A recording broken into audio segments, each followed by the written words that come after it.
So we are live for show number 81. I have Vernikia here. Adria should be on her way in a second. Number 81. And I have Vernikia here. So boom, how's it going, baby girl? Everything was great today. Everything was great. Great, productive day. So yeah. How about yourself? Oh, same here. Same here. I hit you up with something that turned out to be nothing. Right. You get down to the bottom real quick when you throw some numbers. Oh yeah, nothing like when a seller is a tie kicker. But yeah, so this week, Adria should be, as I said, in a moment, if she can access the building. I think I made a way for her to get in. But we'll go ahead and let Renikia do her thing, introduce herself, and we'll get going. Absolutely. Hello, I am.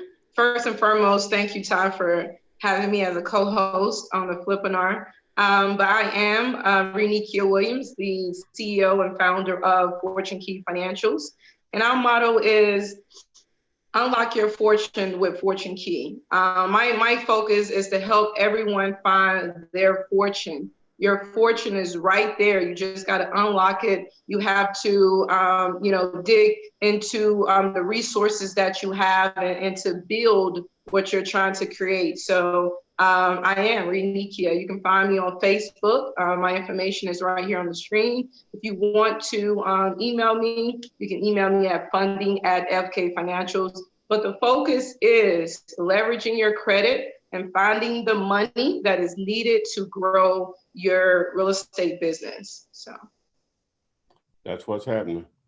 All right. So while we're waiting for some people to start asking questions, I made a joke just a moment ago about a property that doing some prospecting over there in the Atlanta area, since I have the greatest connect over there possible. And to give you guys an idea, it was an apartment building, 14 units, and just to try to give you the psyche of some owners and when they're not motivated and when they are motivated. This is obviously someone that's not motivated. So the person that I had, prospecting these deals for me, she was cold calling multi-family owners in that market, in the Atlanta market. And whereas with this guy, he said he gets multiple calls per day, is on a 14-unit building. And he wanted us to just give him a price. So I've been telling her to offer, the last two properties that we've targeted, I told her to offer 200. So she just automatically offered him 200, even though it's probably worth significantly more than that. But he didn't hang up on her. He said whenever we got a better offer to give us a call back. So she sent me over the numbers, and it was like 14 units. They rented from $750 to $900 a month. So what I did was I just took the lowest number, the 750, times the 1,400 to come up with my monthly gross income. And I looked up what the taxes are there, and I think the bottom line on it was a little over 100 in net operating income. Now I was guessing, you know what I'm saying? Right. But I think I was being conservative in my number, since the rental range is 750 to 900, even if like one of them is not rented or whatever. But I think they were all rented. So that, that's a decent NOI or whatever. So I hit Renikia up and asked her what she thought, and her first question gonna be my first question. Well, what's the price? I was like, he didn't give us one. So in the time frame of she and I texting, I text my I guess my partner on that deal over there to ask him would he take $750 for it, $750,000 for it, and he rejected that. So we know we're not dealing with someone serious or whatever, because I think that may have been a stretch there or whatever, because I didn't have really any real numbers to go by. I was just guessing then. So obviously you think his building is worth even more than that or whatever. Now of course, if those numbers that I put out there, what is that, 100,000, a 10 cap would be $1 million. You see what I'm saying? A 10 cap, but I still didn't have like real data outside of what he gets, because I still need some of the expenses, because I'm going to automatically take out 10% for management on that. I think the total number, let me see what it came up to be. It was, we'll just say 14 units times 750 a month. That's 10,500 times 12. So I automatically do times 90%. That's 126,000. I'll do times 90% to take out the possible management fee, even though sometimes you can get a better rate than that. But I just try to do worst case on that. And I think the insurance on it was like 4,900. 4,900 was at 13,400, I think. 113,400, and then minus 4,900. That leaves 108,500. I said the insurance will probably be about the same, which probably is an overestimate, about $5,000. So we're down to 103,500 in NOI. Of course, you're gonna have maintenance or whatever. I don't know what type of. Well, he said the roof was only 6 weeks old or whatever, but I don't know what other deferred maintenance that may be needed, if you took on the property or not. So, but even with that, so I thought 750 was at least, like we could start talking, but he immediately rejected that. So I said, we're not talking to somebody. I mean, even at 750, it was way too high for 750. Yeah. 750 more on the ARV side, not the as is side. Yeah. You never know how much deferred maintenance is there, regardless if, a lot of times people will put tenants in a unit just to have tenants in a unit, just to appear to be 100% occupied. You're right. But those units need rehab in order to really get maximum rent. So all of that really take into play. And the fact that I know that area, no, 750 is way, way more than what I would ever pay for that area. Well, he made it easy for him. Then he rejected that. He didn't want to say it, but I guess that's a good position. And it didn't really make him any difference or whatever. So, so let me see if we got any questions here. Just want to try to fill some time while you guys start loading some questions. Let me see. Can I find myself here on the YouTuber? Let me see. There it is. Start loading some questions. Let me see. Can I? All right, so let me see what I find here. Facebook, we'll get to you once Adrian gets here.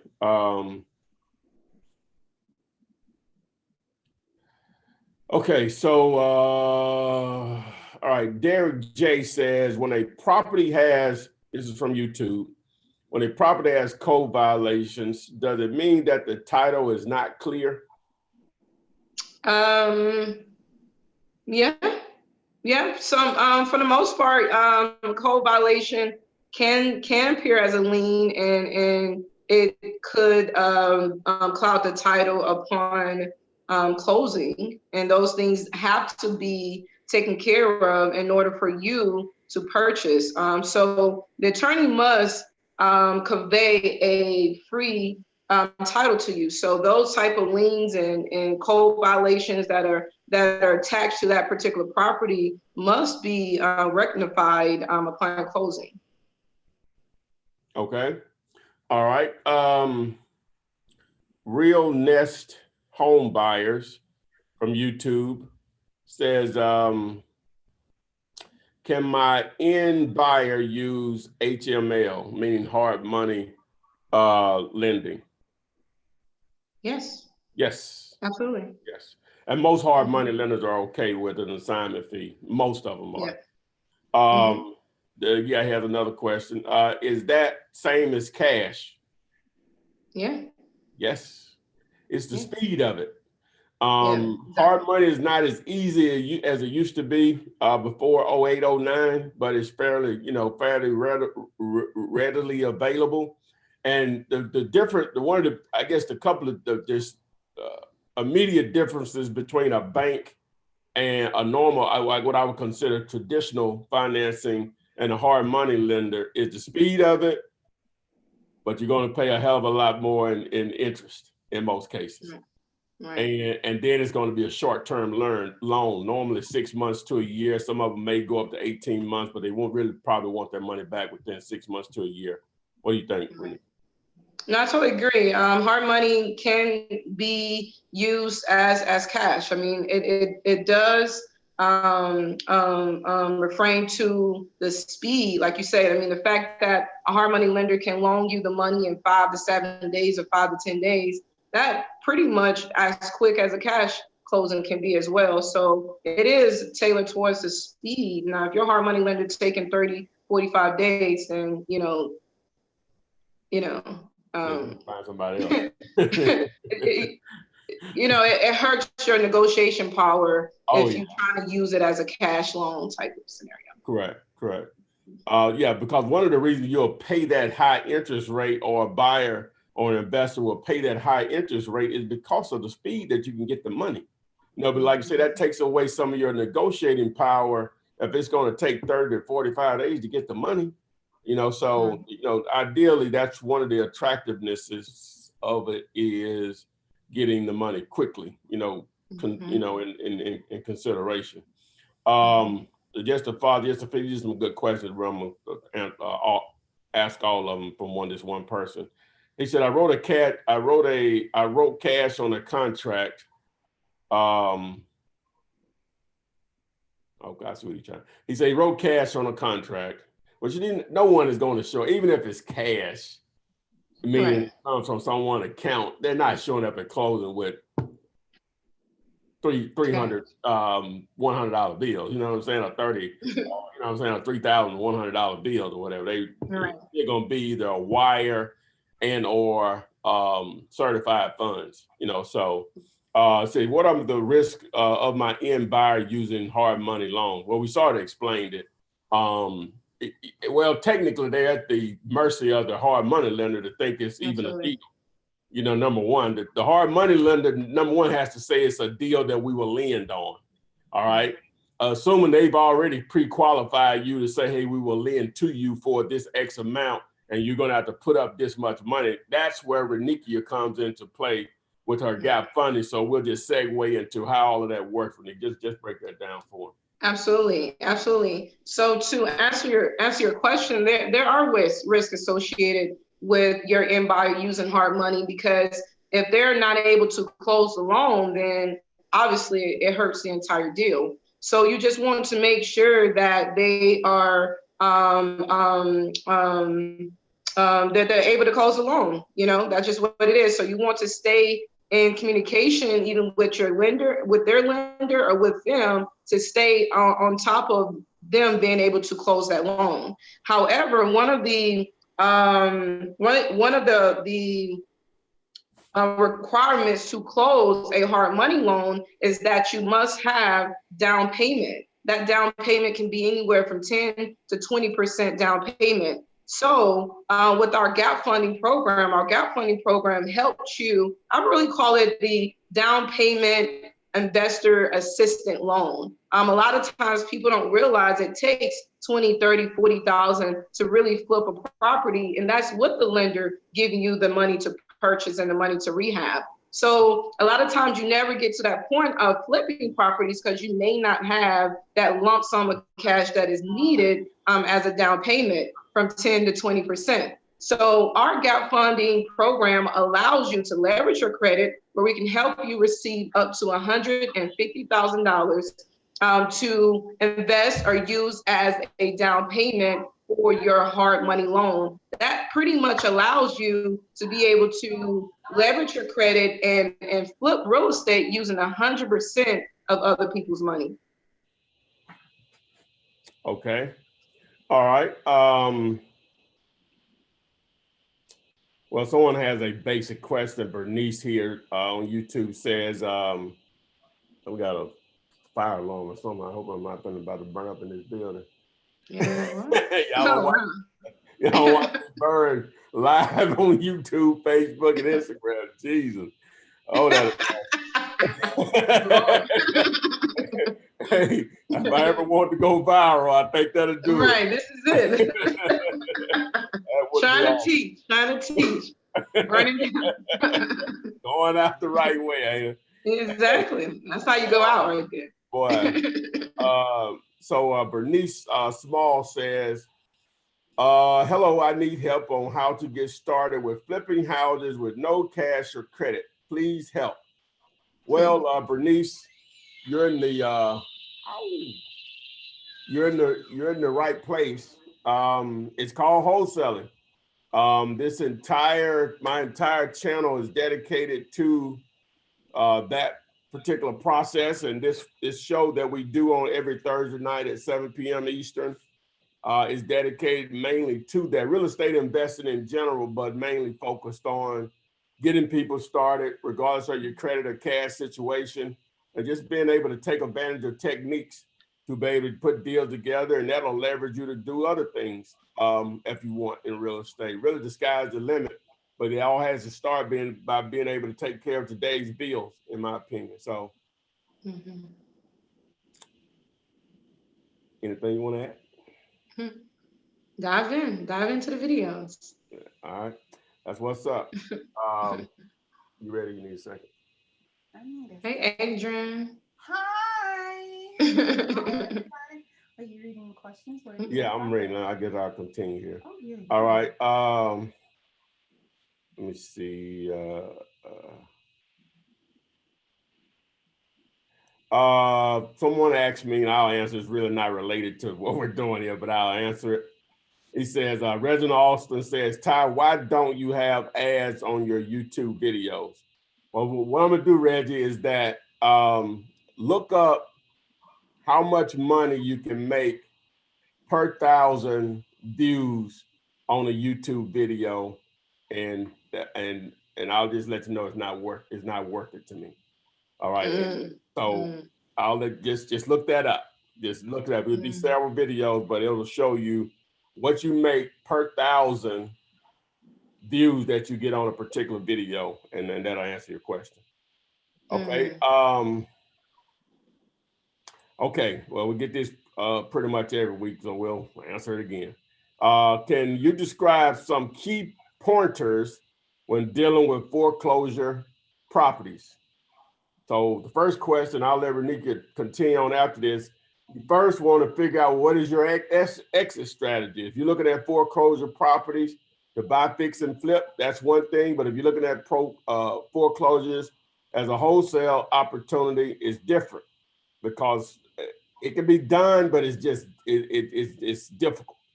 You know, you got to have a lot of right things in place to make it happen versus when it's not a foreclosure, because now you have a bank involved and their process is different. Just dealing with just a regular homeowner. Then you have a realtor involved. So, you know, you got all those different factors that don't exist when you're dealing with a property that's not a foreclosure.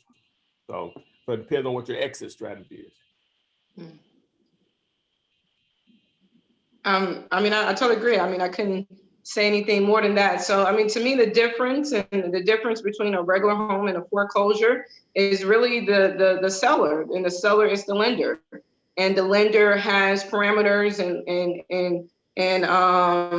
criterias and requirements when you're dealing with them that a regular homeowner do not have. So you have to stay within those parameters and requirements, such as most lenders, when you dealing with the foreclosure, they would not accept an assignment fee on the HUD. The lender must sign off on the HUD and approve the HUD. That's one of their criteria. When you're dealing with a foreclosure, is the lender must approve the HUD. One of the things they want to prove is your assignment fee on the HUD. So you must know how to structure that deal with more of a double closing, and maybe use transactional funding when you're dealing with a foreclosed property. Sorry, Instagram, I forgot to go live there. So, but we're there now. So, dang, I'm late. See, Adrian. I know, right? Wow. Okay, sorry. All right, you ready to go? I'm ready to go. Oh, wow. Okay. Yeah, I don't know why that's going off. That's actually a fire alarm. Has nothing to do with that door. I wonder why it's going on. The fire alarm is going off in our building, guys. We're trying to figure out what we need. Wow. Ain't no truck. Yeah, I don't get burned down trying to. We're gonna look for the truck. See if the truck come by. If the truck come, we gotta go. Yeah, If I the- know, Lord. but it's like nobody's even trying to set it off. It may be just. I don't know. I don't know. So, okay. All right, we live. Let's go. Got live. Okay, so Teddy Bear on YouTube says, I closed on Monday, the 17th, and my seller called yesterday saying she wants 2,000 more and she may back out. And she has a high 55,000 mortgage balance. What can I do? Well, the question is, how much are you making? What is his name? Teddy Bear. Teddy Bear. How much are you making? You got to answer Right. that question. Right. Okay. So if he's making enough, you eat the 2,000, right? You got to eat it. Well, she didn't put you up So against she the wanted $2,000 more, so she want 57,000 instead of 55. Yeah. Yeah. Yeah, like you said, what did you make it? I mean, when I have a scenario like that, I'm either it's gonna cut in my profit, or I'm going to contact the end buyer and say, hey, I'm gonna need 2,000 more, and you're gonna come up with a scenario of why you're gonna need to go up on the price. So pass it forward. The end buyer may say no, but if that end buyer really wants it, they will negotiate that price if you need to increase it. What do you think, Tom? Yeah, they may do half of that. They may say, well, I'll split it with you. I'll just tell them, hey, at that point, they'll know you're wholesaling it, right? Yeah, exactly. And so I'm like, the buyer wants to go, the seller wants to go up another $2,000, man. Right. So, everything is negotiable. Again, it depends on how much more you're making. If you're about to make 12 grand, then you might still want to go back to the buyer, but it ain't a deal breaker for you.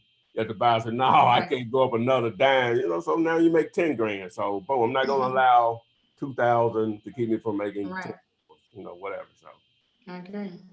But if you're making 2,500 and she wants to go up 2,000, now you're making 500. Right now. So it's still better than half a zero. But I'm definitely going back to the buyer and see what we could do. So. And you can always pass it, back on her too. I mean, she should have really ran her numbers before she signed off on the contract at 55. Yeah. And there's the possibility for you to stay stern, but she also had the possibility of canceling your contract too. So you got to play chess. Okay, let's see here. Marble Grass has a question. I found a property that burned to the ground. Ooh. Except for 2 small block walls. Do you account for repairs? Do you account repairs for a full rehab or consider it a new build? That's a new build. Mm-hmm. I mean, that's a full rehab. You don't even have a house. That's a full rehab. That's almost a whole new construction. The way that sounds. All right, so Marble Grass, yeah, you would have to account for that as brand new from the ground up. There's no rehab in that. That's just a new build. Okay. It's probably a tear down and a rebuild. Stephanie Cage says, I got a prospect who says he owns a house, but the county says different. What next? Oh, go by what the county say. It's always the county that gets, obviously don't realize that he already lost his house. I will start with the county. If the county, sometimes the county record is wrong as well, but usually if the county owns it, I mean the county probably foreclosed on it, he didn't pay his taxes, and now they own it. So I would probably start with who's the owner on the property records.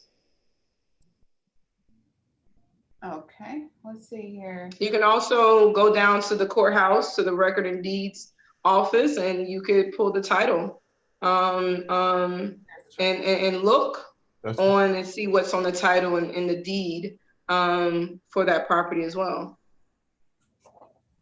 Yes, it is.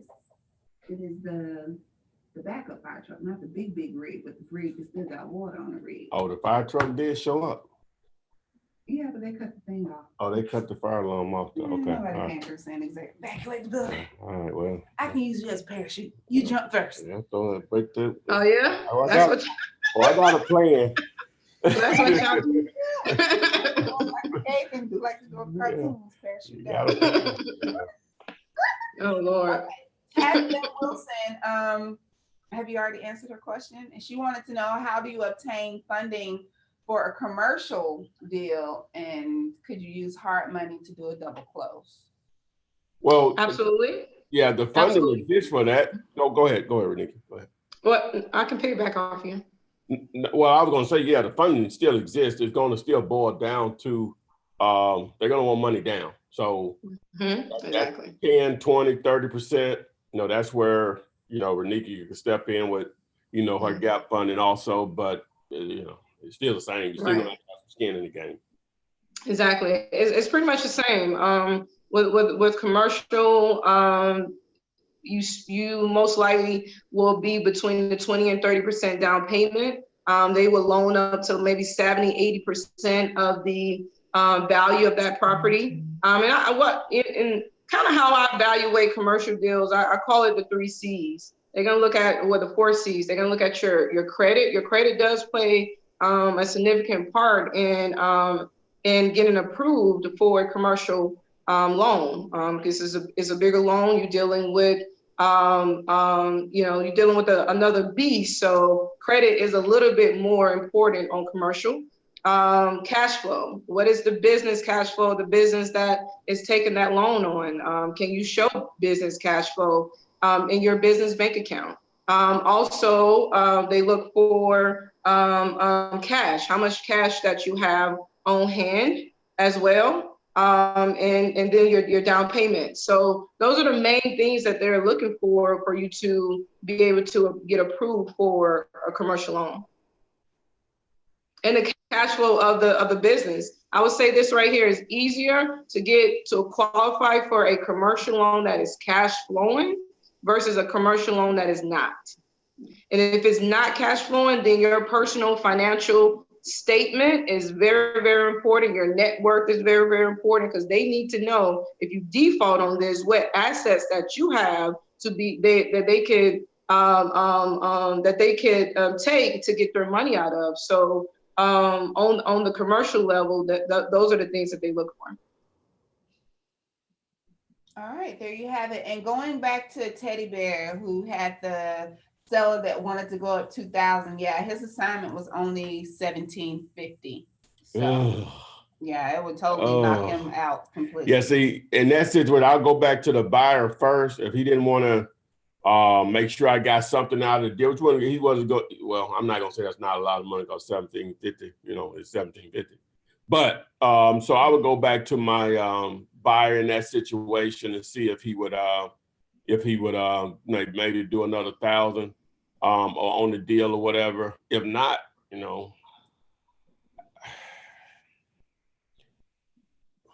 right. If she's, it's all negotiable. If your end buyer really wants that property,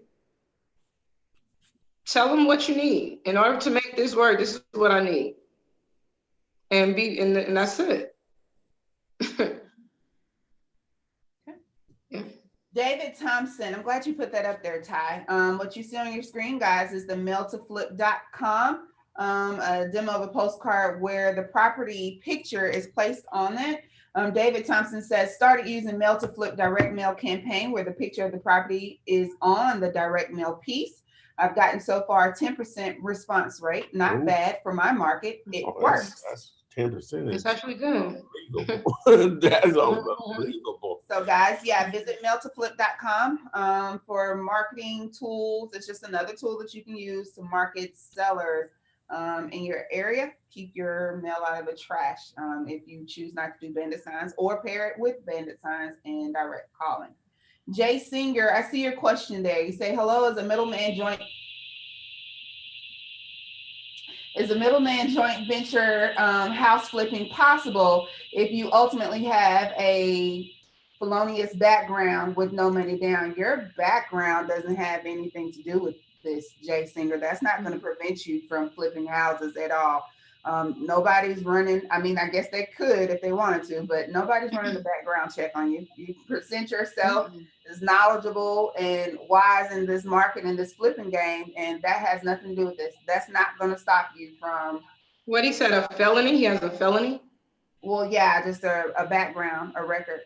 Yeah, yeah. As an investor now, if you want to go get your real estate license and something of that nature, now you'll have to get your background cleared. But as an investor in real estate, no one is running your background, and anyone can start a business, regardless of what a felony and regardless of what you have on your background. You could create an LLC by going to the Secretary of State. So no, it won't affect you at all to be a real estate investor. Okay, let's see here. We haven't really done these too much, but we have is it a deal type question? We have a motivated seller who called me Augie, and he met to view the home, and the ARV is a 420K. Offered 285, and there's a loan outstanding for 125. Seller would walk away with 155,000. I have two questions. Can I bring the seller's 150 in as private money, or can I use gap funding for it? Okay. Not sure. What did okay, so the ARV is 420. Right. What is he asking, or what did he offered? Offered 285. And how much repairs it needs? Did not include that. He just said there's a loan for 125, which is, I guess, going to be included in that 285. And out of that, the seller is going to walk away. The seller will walk away with 155. Okay, so I guess he's wanting to know. Not sure where the 150 comes from. Okay, so I think the other missing piece is the rehab amount that's going to get the 420 ARV. Okay, Miyagi, I hope you heard that. You got to fill in some blanks there on that question. But, and also to ask this question about the loan, no, your offer price is more than the loan, so your offer price will wipe that loan out. Here, I'll wait for him to add some more information to that. Darnell Patton says, thanks for the info, family. I've closed over 7 deals using Flipman's channel. Way to go. Nice. That's awesome. Scrolling back up, and let's get some from Instagram. Advid Property says, I just put up my bandit signs today. Thanks, Ty. You're giving us hope to the Black community. Any community, actually. Yeah. Good job, Advid. No problem. And you might have discussed this earlier. You can correct me if I'm wrong, but this is from Instagram. How to approach a pre-foreclosure owner.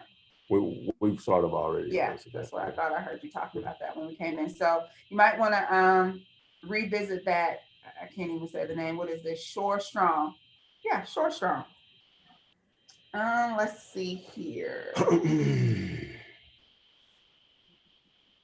Clemensu Janite wants to know, do you provide any mentorship? She's on Facebook. Oh yeah, we do that. Flipman.net. Flipman.net. Flipman.net. Scroll down to near the bottom. You'll see a button that says I am ready. It's a green button. Okay, let's see here. When a property has code violations, does that mean that the title is not clear? Does that correlate? You have? I'm sorry. Wow. We've answered that. Well, you gotta tell me where you were. Go below that. Go below that and you're good. Okay, go below that. Okay, well, did you answer this one from Jalen Shelton? Nope, I don't remember that name. Okay. What is a good duration for an inspection period? I would say it kind of depends on who you're dealing with. If you're dealing with another wholesaler, they may give you a day to 2 days. If you're dealing directly with the homeowner, you can probably squeeze 7 to 14 to 30-day due diligence out of them. And you know, and still call them back if you need more time, because a homeowner really is just not naive to the process. So I would say it just depends on who you're dealing with. But when you are dealing with a homeowner, go for the longer period. Go for the 30-day, go for the 20-day, 14 days, you know, whatever the case may be. And then allow them to negotiate you down if need be. 21 day inspection, closing 10. That equals 31. Yeah, exactly. A lot of ways to do it. So just like she said, a lot of ways to do it. It's just all negotiation. Whatever you can get away with. Okay. Did you read Brendel Stilo's question? Don't remember that name. Okay. He had a seller and buyer under contract, ran the title, come to find out there's another person that actually owns it. Can't negotiate to make the deal work. The deal collapsed. Would he still have to pay for the title search? That's between him and the title company. Yeah, if you initiated, you're supposed to pay for it. If you initiated, right. Hey, boy, those hurt when you get. Hey, it shouldn't get that far, where, but it has, because you might wait until you get a buyer or whatever. But those just will rip your heart out when that other person come up. And I was at a closing table. This when it started to go downhill back in 08, 09, well, 07, 09, 08, 07. I noticed it in late 07, and you know, telling 08, 09 after that. But we was at the closing table, a mom, 2 daughters. And if you watch my video, no, some of you already heard this story. And now this was really on the no, I guess it ain't. It was really my fault. Because normally I'm going to read the HUD statement, see who name is on there and stuff, people I'm dealing with, you know, just matching up. But we didn't get all that information. So the closer attorney was like, well, we got Janice. I'm just going to put out names. Janice, Sally, and Brenda. I said Amy. Well, Amy then. And Brenda here. Where's Jonathan and Paul at? They said, why do we need them? They said, well, you know, what happened was the dad passed, and the mom, they didn't have right of survivorship. The way it normally works is that if it's a husband or wife or 2 owners, when one person on a warranty deed, and it's be set up all kind of, but normally just automatically set up this way. When the other person passes, the person that's still alive gets 100% of the property. They ain't had theirs set up like that. When he passed, his 50% went to his heirs, which is his kids. Okay, so they had 5 of them, 3 daughters and 2 sons. And so when the closing attorney asked for them, those brothers, they like, well, why do we need them? They said, well, they got to sign off on it. They just got as much ownership as you all do. They said, oh, we don't talk to them. I grabbed my folder. You know what? This is it. Hey, I grabbed my folder. Wait, no more time with this. Hey, I knew it wasn't gonna close that day or no day in the future. I said, so I did ask the question. I said, well, they don't want, you know, part of this money. Oh, we don't talk to them. We ain't talked to them over 10 years, either one of them. We don't even know where they at. We don't even know one of them at. You know, another one we just don't talk to. And 13 big ones. Gone. Gone. I was just 13 grand. No.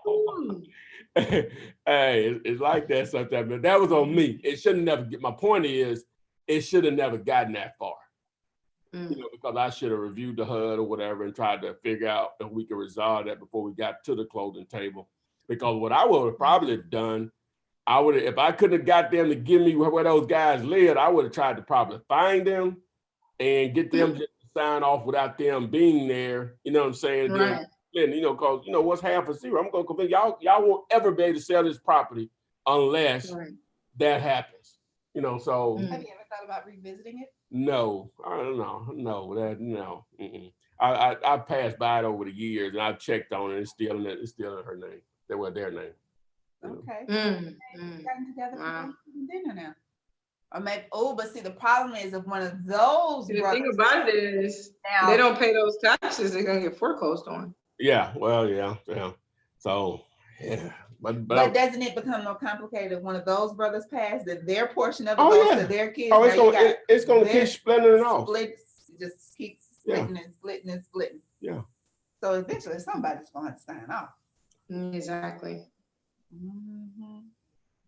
Well, I'm just saying. I want to revisit. Hey, Pastor Black and Miss Ruth Mack, welcome. Glad you could join us today, along with Nellie Lee. Hello. Jay Israel, if I'm sending over both the seller and buyer contracts and closing detail sheet via email to the title company, what should the email message say? Let's not overcomplicate it, but what do you tag the email to say? Just put the property address and the potential closing date. Well, what's the question? What was the question? All this paperwork. What does he put in the subject header of the email to send to the title company? Yeah, that's the question. Please find attachment. Here is the contract for address. Please contact me if you need any additional documents.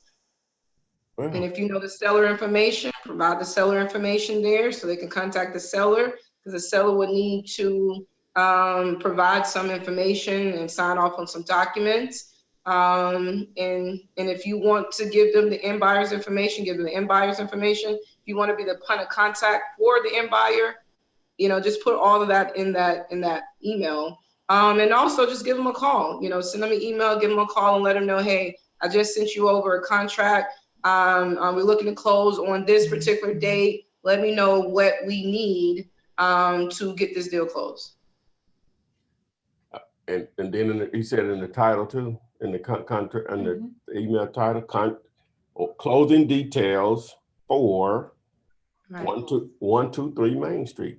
Man, I gotta find. There's probably an address where I need to find out. Anybody look up where's 123 Main Street? Because I want to see what the hell. Use it all the time.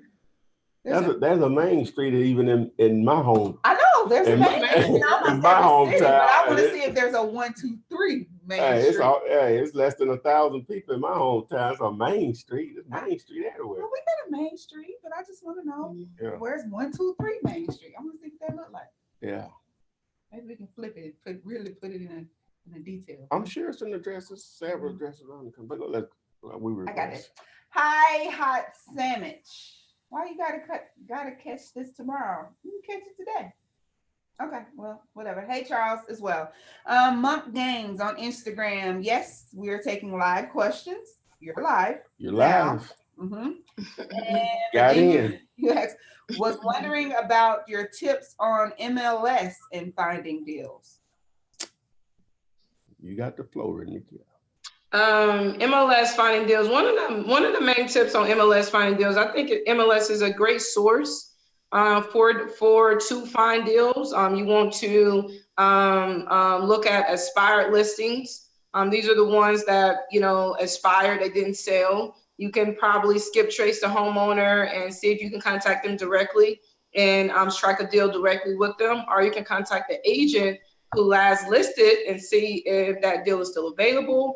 So that is one way to find properties. Also connect with your local realtor, real estate agent, and just have them to put you on the list for a particular area. So any new listings that pop up in this particular area, you would get a notification and say, hey, this property just listed. And it helps you to be able to get first dibs at over those properties as they're being listed.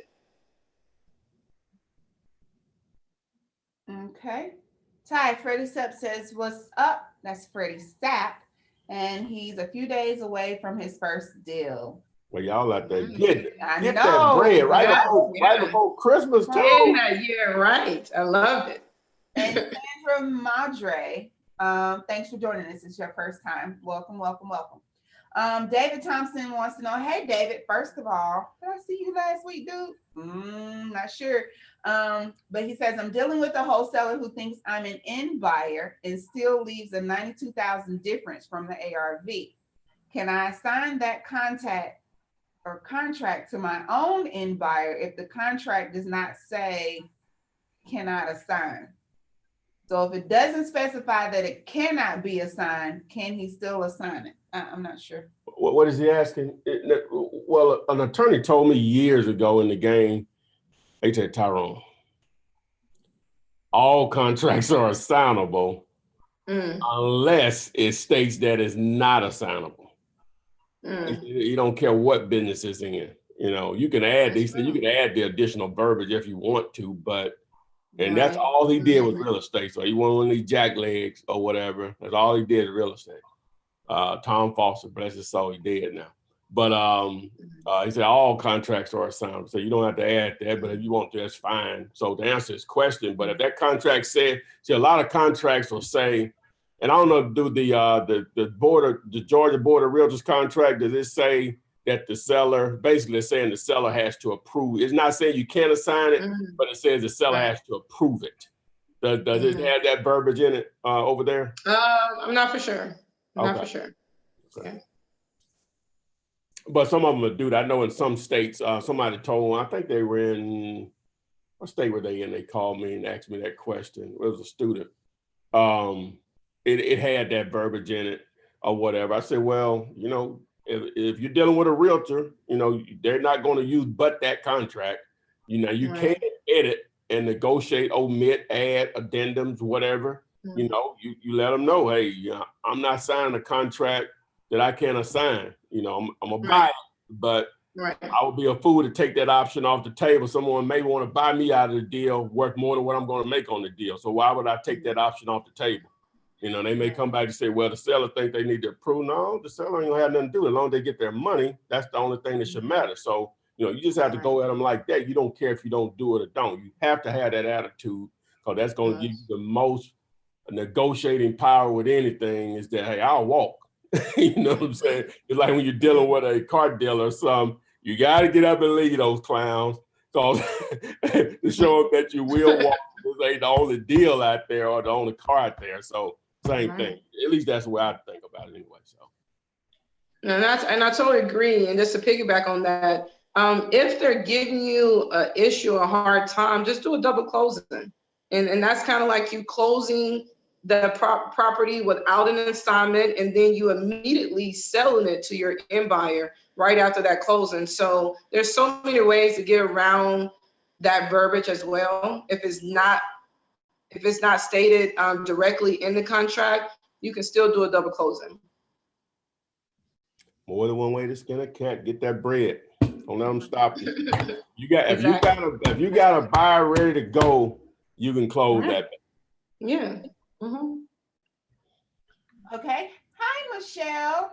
Michelle is one of our frequent listeners every Thursday. Glad to have you. She wanted to know, how would you approach a title company and or an attorney doing a pass-through method on a closing deal? On closing a deal. What's the pass-through method? Educate me tonight. I don't know what that is. Right. You know what it is? Is that like an assignment? I don't know. How would you approach? Google is your friend. I always tell people that, so let me Google it. And or an attorney on doing a pass-through method on closing a deal. Michelle, what's the pass-through method? Somebody told me today think I know everything. I said, that's a lie. No. I'll tell you in a minute. I don't know if I don't know. Talking about because I'm a Leo, we think we know everything. I mean, no. Leos do have very strong minds. Pass-through method. Hold on. Darnell, is she mean a closing detail sheet? Lord Almighty. Oh, that's cute, Lord Almighty. Buyer closes first, then passes funds to the AB side. Well, according to this definition, you're talking wholesaling? Yeah. Is that just another name for the wholesale method? Well, according to this definition that I'm reading here, the act or action or process of offsetting increased costs by raising prices. No.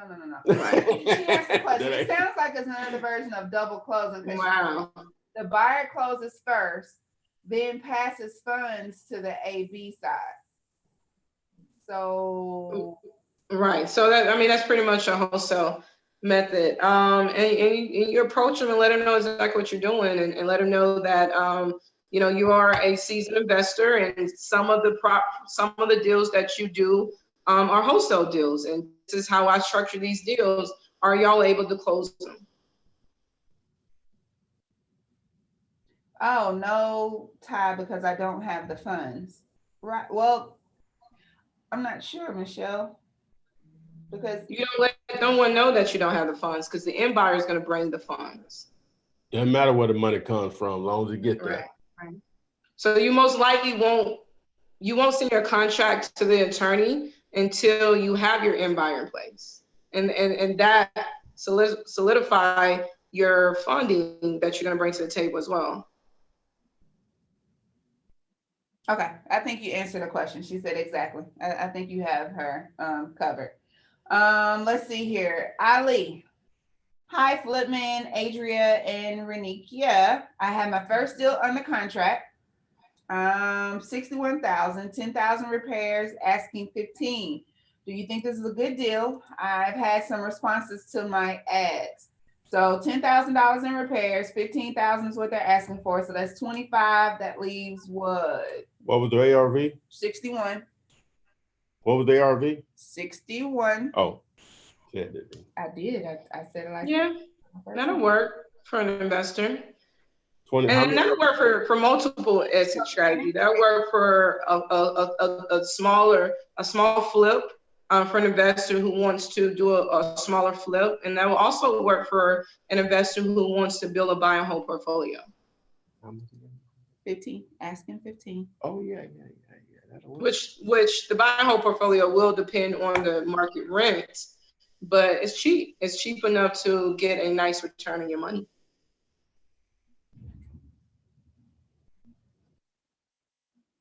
Who was that? Okay, I'm sorry, guys. Hearing suspicious noises around here. Shakan Crow, again, this is a numbers question. I have someone selling a property for $18,500. He said if I bring him a buyer for more, he will give me the difference. Sounds suspect. Someone help me. How do I get this deal done? So basically, you have someone who's selling a property for $18,500, and they're telling you that if you can bring them somebody that's willing to give them 20, they just gonna give you the difference back. Well, basically, that's a co-wholesale. That's awesome. Yeah, but you don't have enough information.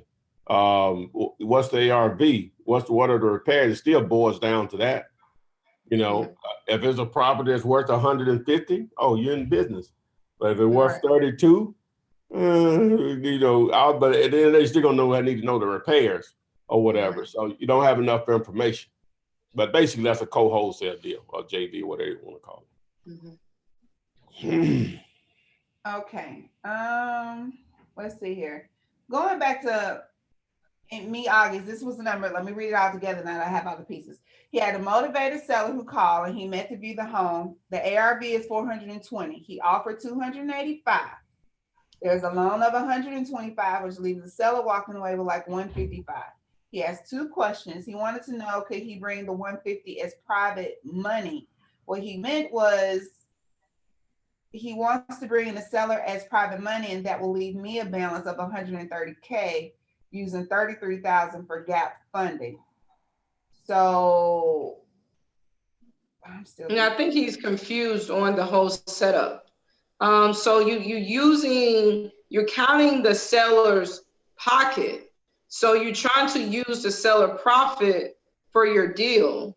And that may not be the scenario. I don't know if your seller wants to be, if your seller wants to do owner financing, then you can structure that deal a little bit different. But the focus is that if you offer 280 and they take 280, then your focus is mainly to finance the 280 plus the rehab amount. But I think you're trying to use the seller profit in your deal, and I don't know if that makes sense, unless they're willing to do an owner financing scenario. And that if they willing to do an owner financing scenario, that means that you would finance it at the 125 or the 130, and they may be finance the remaining amount to you. If that's something that you're trying to, if that's what you're trying to say. What do you think, Tom? I didn't get it. I don't either. I didn't get it. But I think you did a very good job explaining what was going on. I think, like you said, he's confusing. He's trying to count the seller's pocket, and the seller's going to do this. You can't do that. You can't definitely do that. Now, like you said, the seller's going to willing to owner finance to you. That changes things. But if you get it low enough, then it, regardless of what the seller thinks, if they accept the price that's going to work for you, you can wholesale it. He came back with the repairs. How much were the repairs? 33. Oh, he said he got it on the counter at 285.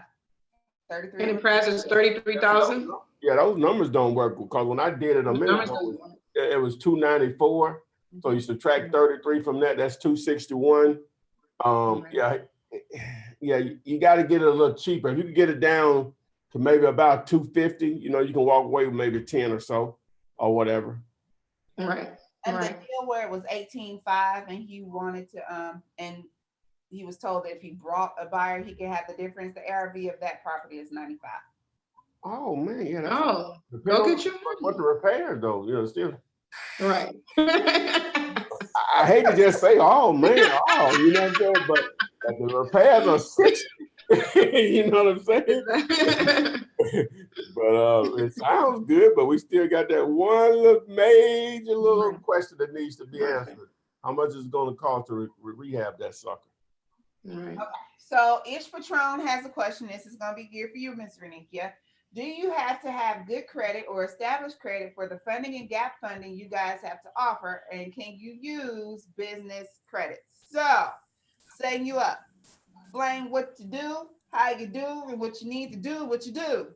Boo. Okay, I love it. So explain the do. But so yes, to answer your question, it is credit score driven and credit report driven. We have to have a 680 across the board, but don't allow that to discourage you from moving forward, because all credit can be reestablished, just pretty much reestablished and turned around. So all credit can be reworked. So work on your credit. If it takes you 3 months, 2 months, 6 months to get your credit to that 680, invest in yourself and work on your credit to get your credit above the 680. The 680 across all boards. And that's what allows us to really maximize to be able to get you personal and business funding. Now, our funding program comes in multiple tiers of funding as well. The first tier is pretty much revolving lines of credit. To answer your question, we do begin to help you establish business credit and business lines of credit. So you can be able to go into the bank one day and get those larger lines, but you got to take the first step. So this program helps you to begin to establish those business lines as well.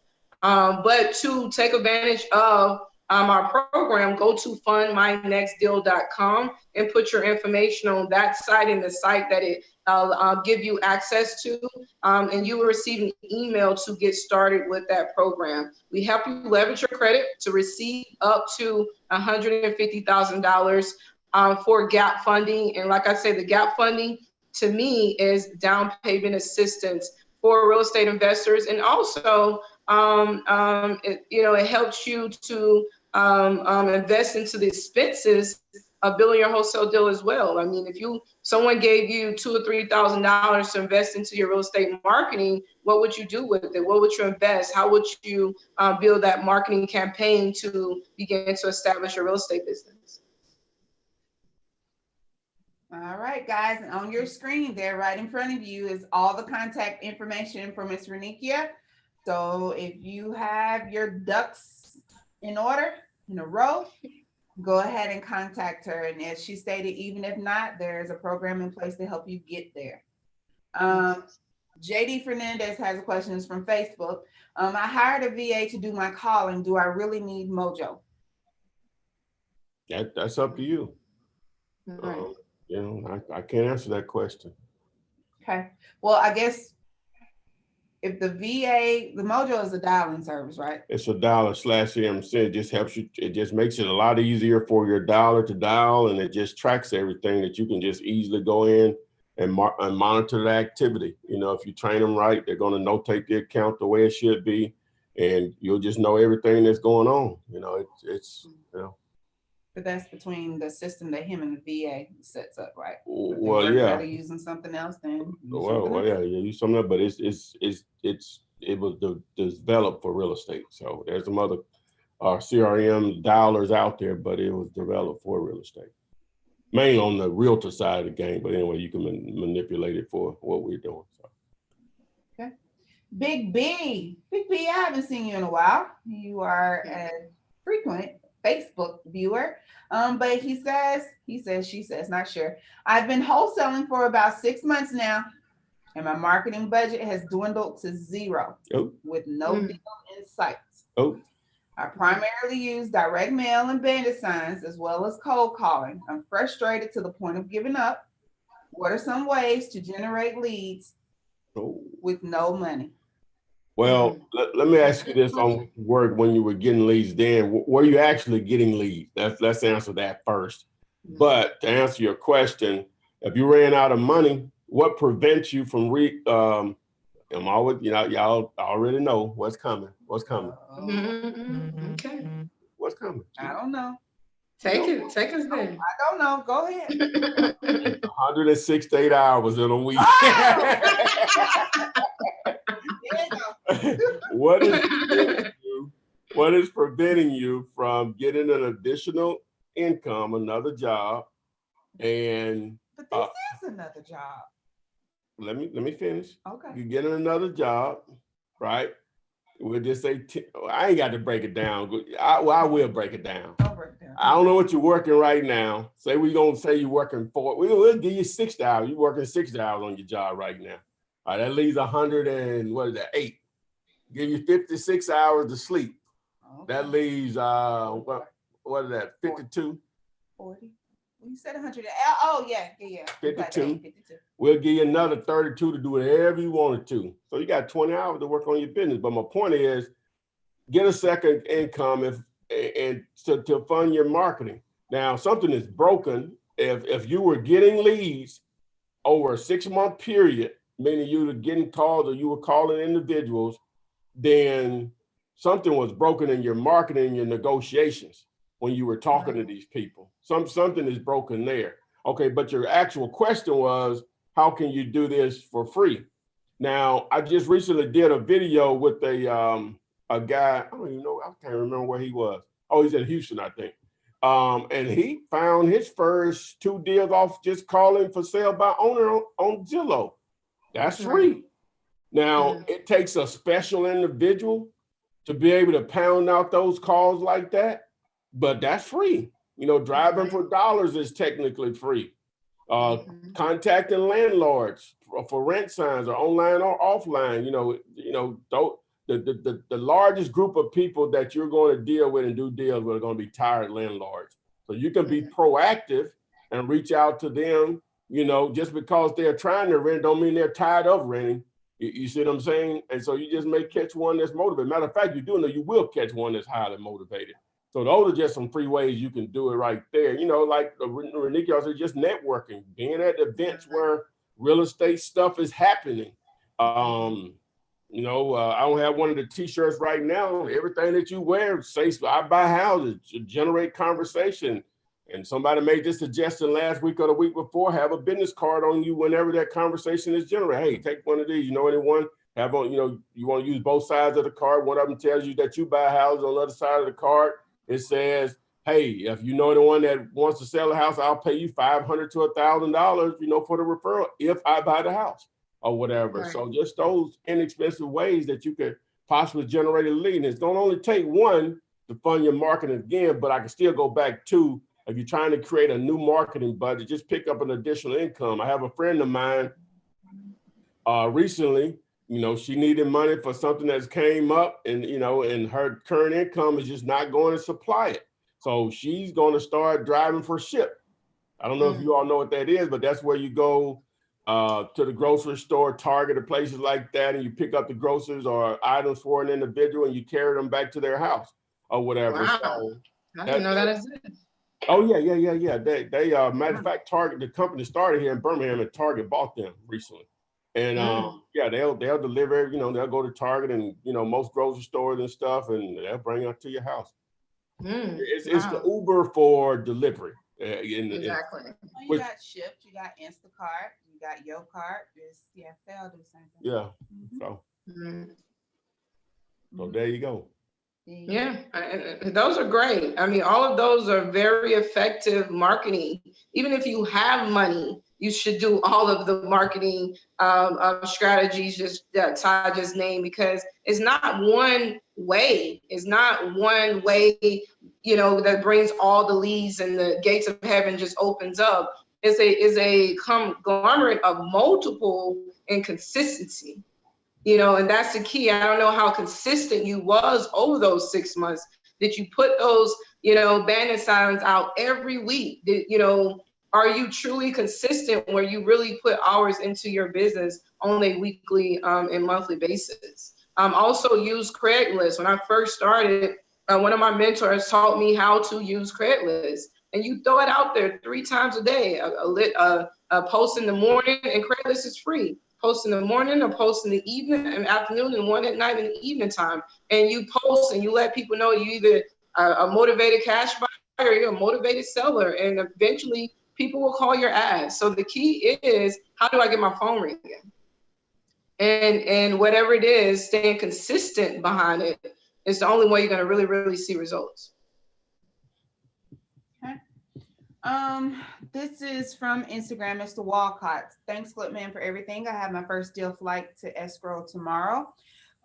Flight, not sure. What happens if you have a motivated seller that provided me an address, but what if you can't find information on the property online? It's more than likely the address is, how sometimes a seller call and they give you an address, but the address they gave you isn't really the address? Could that be it? Yeah, it's just as simple as that. That's where you can use some of the tools, like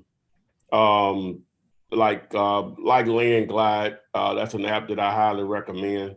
I'm not affiliated with that. I don't make any money, but anyway. So, but it's a really good app that you can use, and it can help you figure it out. So, and then if you're not pulling up anything, just call them back. Say, are you sure that address was blah blah blah blah? But I had one that happens all the time. Now, sometimes the mailing address that they know it as and the actual recorded address that the county has is different. It's not often, but for whatever reason, it may just be off a digit. Sometimes it's a whole street. The county has it named as an entirely different street. Yeah.